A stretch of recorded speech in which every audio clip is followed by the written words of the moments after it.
Hi friends, good morning. ಎಲ್ಲರೂ ಹೇಗಿದ್ದೀರಾ? ಚೆನ್ನಾಗಿದ್ದೀರಾ ಅಂದ್ಕೊಳ್ತಾ ಇದ್ದೇನೆ. ಹಾಗೆ ನಾನು ಸಹ ಚೆನ್ನಾಗಿದ್ದೀನಿ. ಯಾರಾದರೂ ಫಸ್ಟ್ ಟೈಮ್ ವಿಸ್ಮಯ ಚಾನಲ್ನ ನೋಡ್ತಾ ಇದ್ದರೆ ಸಬ್ಸ್ಕ್ರೈಬ್ ಮಾಡಿ. ನಾನಿವತ್ತು ಕಡುಬು ಮತ್ತು ಚಟ್ನಿ ಮಾಡ್ತಾ ಇದ್ದೇನೆ. ಇವತ್ತು ನೋಡಿ, ನಾನು ನಿನ್ನೆ ರಾತ್ರಿ ಅಕ್ಕಿನ ನೆನೆಸಿಟ್ಟಿದ್ದೆ. ಅದನ್ನು ಚೆನ್ನಾಗಿ ತೊಳ್ಕೊಂಡು ಒಂದು 3 ಗ್ಲಾಸ್ ಆಗುವಷ್ಟು ಅಕ್ಕಿಯನ್ನು ತೊಗೊಂಡಿದ್ದೇನೆ. ಅದನ್ನು ತುಂಬ ನೈಸೇನು ಬೇಡ, ಸ್ವಲ್ಪ ತರಿಯಾಗಿ ರುಬ್ಕೊಳ್ಳುವ. ಇವಾಗ ನಾನು ಒಲೆ ಮೇಲೆ ಒಂದು ಪಾತ್ರೆಗೆ ಸ್ವಲ್ಪ ಎಣ್ಣೆ ಹಾಕಿ ನಾವು ಮಿಕ್ಸಿ ಮಾಡಿದ್ದೀವಲ್ವ ಆ ಹಿಟ್ಟನ್ನು ಹಾಕ್ಕೊಳ್ತಾ ಇದ್ದೇನೆ.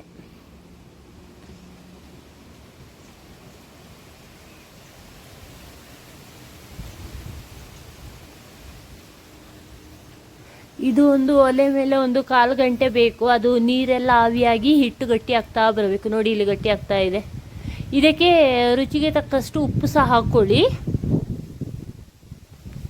ಚೆನ್ನಾಗಿ ಕೈ ಆಡಿಸ್ತಾ ಇರಬೇಕು, ಇಲ್ಲಾಂದ್ರೆ ತಳ ಹಿಡಿಯುತ್ತೆ ಇದು.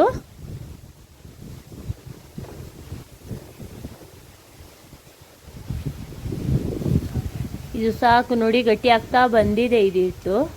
ಬೇಕಾದರೆ ನಿಮಗೆ ಆವಾಗ ಸ್ವಲ್ಪ ಎಣ್ಣೆ ಹಾಕ್ಕೊಳ್ಳಿ, ಟೇಸ್ಟ್ ಚೆನ್ನಾಗಿ ಬರುತ್ತೆ. ನಾನು ತೆಂಗಿನ ಎಣ್ಣೆ ಯೂಸ್ ಮಾಡ್ತಾ ಇದ್ದೀನಿ.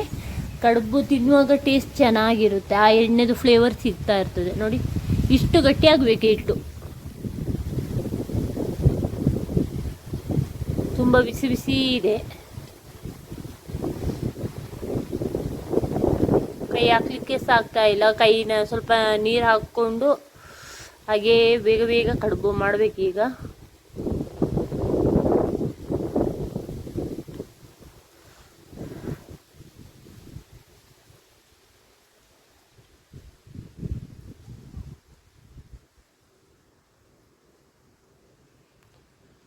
ನೋಡಿ, ಇನ್ನು ಕಡುಬು ಮಾಡಬೇಕು. ಒಂದು 3 ಗ್ಲಾಸ್ ಅಕ್ಕಿಯಿಂದ ಮಾಡಿದ ಕಡುಬುಗಳು. ಇದೊಂದು 15-16 ಕಡುಬು ಆಗ್ಬೋದು. ಚೆನ್ನಾಗಿ ನಾದ್ಕೊಂಡಿದ್ದೇನೆ ಇದೀಗ.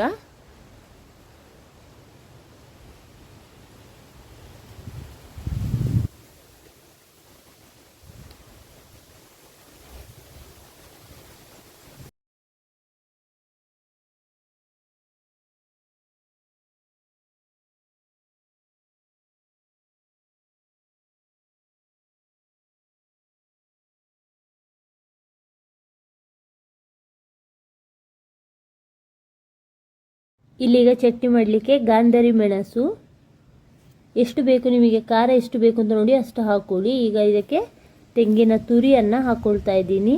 4 ಬೆಳ್ಳುಳ್ಳಿ ಇಸ್ಲು, ಹಾಗೆ ಸ್ವಲ್ಪ ಹುಣಸೆ ಹುಳಿ ಮತ್ತು ರುಚಿಗೆ ತಕ್ಕಷ್ಟು ಉಪ್ಪು.